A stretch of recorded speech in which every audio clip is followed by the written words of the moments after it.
Bah, dans un état d'esprit de vouloir changer les choses. Voilà, avant de partir en déplacement, on avait fait une performance contre Rouen, puisqu'on s'aperçoit que Rouen a gagné Sochaux, donc c'était une vraie performance. Et puis on avait l'espoir d'aller grappiller quelque chose d'un de nos deux déplacements. Je pense qu'à chaque fois, on n'était pas loin, mais on n'est pas arrivé à aller chercher quelques points. Donc on est un peu frustré par rapport au contenu qu'on a proposé, surtout le mardi au Restart. Et frustré parce que je pense qu'on va vivre ça toute la saison. De toute façon, c'est un peu la définition du national. Tout se joue sur des micro-détails. Et ces deux matchs se sont joués encore sur des micro-détails. Donc voilà, on a l'envie comme toujours, de faire changer les choses et que ça tourne de notre côté vendredi contre Avranches. On fait souvent la métaphore. Nous, on est dans la dernière montée de l'Alpe d'Huez et on les voit, quoi. Ils sont juste devant nous, tu vois, on les aperçoit. Donc il y a deux solutions. Soit ça va s'éloigner et on va perdre une forme d'énergie psychologique, où il faudra encore plus de résilience et penser que deux virages après, on peut encore revenir sur eux. Ou soit on est capable de venir dans la roue. Voilà. Et dans ces cas-là, ça va nous donner beaucoup de force pour peut-être être capable de passer devant. Voilà, c'est un peu l'image que j'ai. Ils sont là, à portée de vue, 3 points devant, et ils viennent chez nous. Donc, tu as compris un peu dans quel état d'esprit on est pour vendredi. Ouais, ouais, c'est l'objectif. De toute façon, nous, l'objectif, on l'a plus ou moins scénarisé. Ça se joue à la 90e au dernier match contre Orléans. Donc, mais pour que ça se joue contre Orléans à la 90e, il faut pas être trop loin. Donc le mois de mars, il est surtout important pour nous de pas perdre la course au maintien, quoi. Voilà. On se maintiendra pas au mois de mars, ça c'est sûr. Mais par contre, voilà, il faut avoir l'objectif de toujours être à proximité de ce groupe et faire partie de ce groupe qui va jouer le maintien pour en avril et mai avec le soleil peut-être avoir des choses très positives pour nous dans les scénarios de match.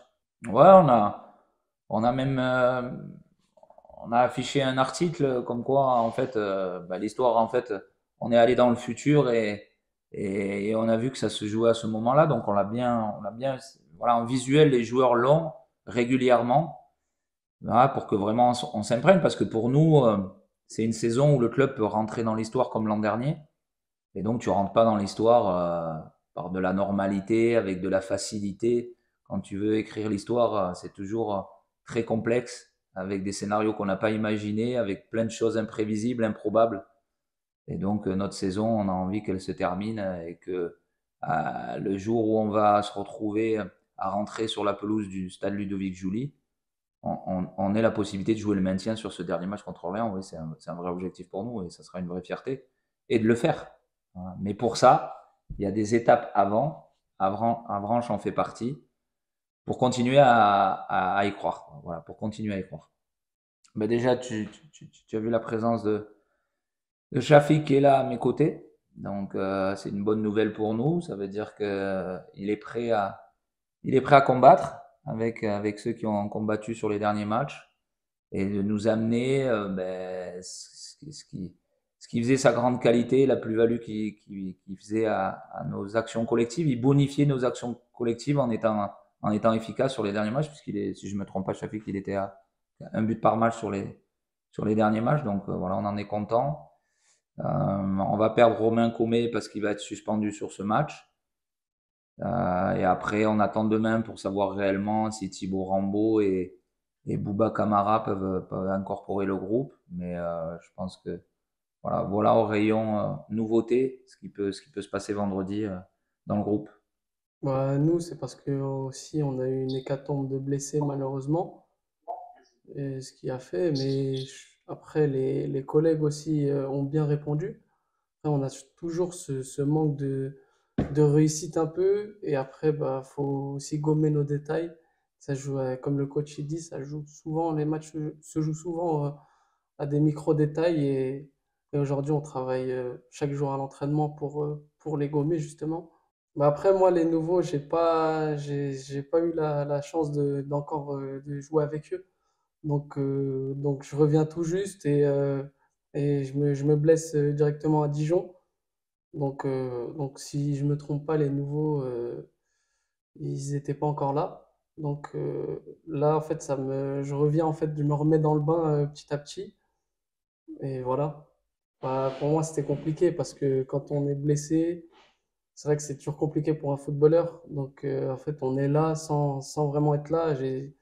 Après, j'ai toujours soutenu mes collègues. J'étais toujours présent aux séances d'entraînement pour rester concerné et donner toute ma force à mes coéquipiers pour le week-end. Moi, j'en ai un souvenir d'un vrai tournant dans notre première partie de saison. Ce jour-là, je me rappelle, on avait 8 absents. C'était un vendredi avec beaucoup de gens qui n'étaient pas sur le rectangle vert, en tout cas qui avaient débuté sur la première partie de saison. Et on avait fait une vraie performance. Et on aurait dû, dans notre scénario, engendrer cette performance par 3 points. Ça n'a pas été le cas. Et derrière, ça nous a demandé beaucoup d'énergie pour essayer de modifier l'ordre des choses. Alors que là, ça nous mettait vraiment dans une situation très positive.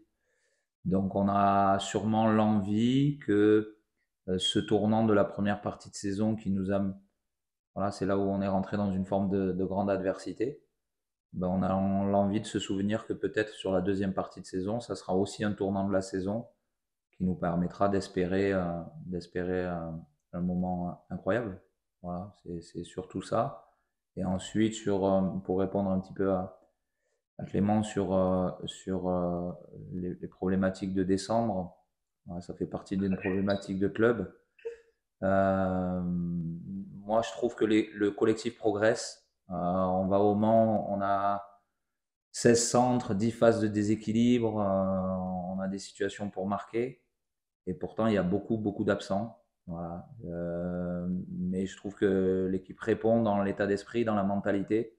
Je trouve qu'au contraire, ça a créé une vraie solidarité envers tout le groupe parce que le groupe en quantitatif était plus nombreux sur cette période-là et le fait qu'il y ait des absents a fait que tout d'un coup, bah, tout le monde s'est senti concerné et là, tout le monde se sentira concerné jusqu'à la fin de la saison puisque bah, ça va être dur et d'une grande adversité. Après, c'est vrai qu'on avait trouvé une forme de connexion d'un 11 de départ avec Thibaut Rambaud, Malik et Kazim dans la paire de milieu.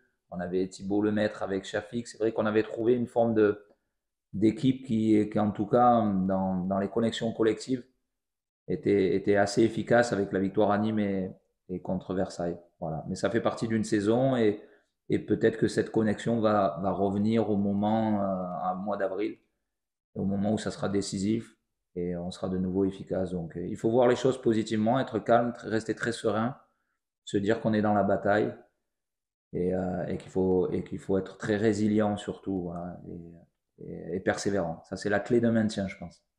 Ben, en fait, si tu veux, on a tellement. En fait, il y a un moment dans son retour qui nous fait, je dirais, du mal au final, parce qu'il revient quasi 50 minutes contre Niort. Et collectivement, je pense que c'est peut-être une de nos mi-temps. Shafik qui s'en souvient encore, ça se joue à quelques millimètres, le 3-0. Ce jour-là, peut-être on fait une énorme performance contre Niort. Et on a senti que collectivement, ce jour-là, il s'était passé quelque chose de fort, en fait. Et donc, on a eu pendant un long moment après son opération, un long espoir qu'il arrive très vite et que de nouveau, on puisse baigner dans cette forme d'euphorie de jeu collectif. Mais là, on a plutôt l'envie de se dire qu'en fait, il ne reviendra pas. Et puis, si ça doit être le cas, ben, le dieu du football aura décidé qu'il vienne nous aider un peu comme l'an dernier sur cette fin de saison avec le soleil et sûrement la faculté avec la fatigue à ce que notre jeu offensif et notre jeu de, de- de position, de possession, notre jeu offensif puisse être bonifié par sa présence, son énergie, enfin toute la fraîcheur qu'il aura. Voilà. Mais pour l'instant, on préfère plutôt se concentrer sur match par match et se dire que bah, voilà, ça va être quand même assez compliqué qu'il revienne avec une saison aussi complexe. Et j'ai une pensée pour lui parce que c'était un élément en fait dans notre projet, un élément important dans notre saison et au final on l'a pas eu de toute la saison. Donc il faut pas oublier que lui, plus Malik, étaient deux joueurs, plus bien sûr Loïc Dufault qui est notre capitaine et l'âme de l'état d'esprit et de la mentalité. Donc c'est quand même une saison particulière mais qui aura une grande saveur au mois de mai quand on aura fait l'exploit avec tous ces paramètres un peu contre nous, quoi. Voilà, avant que je te réponde, je me retournerai presque vers Shafik, qui est un joueur qui vit de l'intérieur le groupe. Qu'est-ce que lui pense en termes de leadership? Et après, je te répondrai. En termes de leadership, pardon, ouais, je dirais bah, Kazim. Kazim qui a pris le relais un peu de Loïc et de Malik. Après, il y a aussi Pompon, le gardien. Et puis après maintenant, vu que bah, ils sont plus là, il faudrait ressortir d'autres leaders aussi. Donc je pense à Lucas Camelo, Kassim Mdaouma, des joueurs quoi, qui sont assez expérimentés et qui ont connu ce niveau-là. Ouais, donc la traduction de Pompon, c'est Antoine Philippon. Et, non, je rejoins Shafik en fait. Je trouve qu'ils ont quand même laissé un vrai témoin de leur personnalité et de l'état d'esprit du groupe. Voilà, je trouve que malgré l'absence par exemple de Loïc Dufault qui a cimenté tout au long de sa présence l'an dernier et cette année un vrai état d'esprit, je trouve il perdure dans le temps. Pareil pour Malik, Enzo. Voilà, il y a Antoine Philippon, bien sûr, qui est un des joueurs les plus expérimentés, très professionnel, qui est un leader de derrière. Je pense que Kassim Mdaouma doit encore plus prendre place dans une forme de leadership, voilà, puisque c'est le patron de la défense avec Malik Lopi, voilà, les deux mais Malik est absent en ce moment. Et puis Kazim a pris le brassard parce que il est au cœur du jeu et aujourd'hui l'intensité et l'implication qu'il y met, elle est forte. Mais après, oui, je pense qu'il y a vraiment d'autres joueurs qui devraient prendre place. Et là-dessus, j'attends vraiment beaucoup plus de certains sur la fin de saison. Si j'ai un petit message à envoyer, je l'enverrai à Alexis Goncalves, voilà, qui a été un moteur de notre montée la saison dernière et qui doit être un moteur de notre maintien. Et pour l'instant, j'attends beaucoup plus de lui dans ce qu'il peut impulser auprès du groupe. Voilà. Donc, j'espère qu'il va m'entendre et que dans les jours et les semaines qui arrivent, il puisse prendre conscience qu'il y a une super aventure à vivre et fait partie de ces acteurs importants sûrement de notre fin de saison. Ouais, mais je pensais qu'en fait le national, par rapport au National 2, ça allait plus le convenir. Donc il a vraiment fait une première partie de saison très intéressante avec 4 buts, c'était notre meilleur buteur. Il y a eu cette blessure. Et puis là, on rentre dans une forme de psychose de la période hivernale, en fait, qu'on avait connue aussi l'an dernier, en se disant qu'au final, c'est plus compliqué. Mais moi, je pense que c'est beaucoup dans la tête. Mais il ne faudrait pas qu'il arrive aussi tard que l'an dernier il est arrivé. L'an dernier, il est arrivé tard. Alors bien sûr, il a été très décisif sur les derniers matchs. Mais moi, je pense que cette année, faut qu'il arrive plus tôt, en fait, parce que il y aura des matchs plus tôt qui seront décisifs pour tout le groupe. Donc voilà, on sait que c'est une mauvaise période, mais c'est par bienveillance que je lui transmets ça en conférence.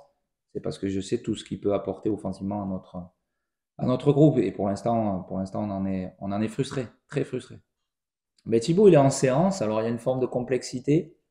C'est qu'il peut courir. Ce matin, il a commencé à taper dans le ballon, mais l'imagerie, elle est pas super positive, donc il y a encore du temps. Alors que lui, il sent qu'il n'a pas obligatoirement de douleur et qu'il pourrait peut-être le faire. Mais voilà, il y a une forme de respect de l'expertise et on ne peut pas remplacer le médical. C'est le médical qui est très performant chez nous transmet les risques. On est obligé d'être un petit peu dans l'attente avec Thibaut. Et c'est bien dommage. Ah, je suis catégorique, il sera absent contre Avranches sur le terrain, il sera présent auprès du groupe. Non, il fait une lésion en fait au niveau ouais, de insertion d'adducteur en haut, en fait, très très haut au niveau de la cuisse. Donc en fait, ça n'a pas d'incidence si tu veux sur certains gestes, mais la lésion est présente, donc on est obligé de faire en sorte qu'elle se soigne à 100% pour pas avoir le risque d'aggravation en fait.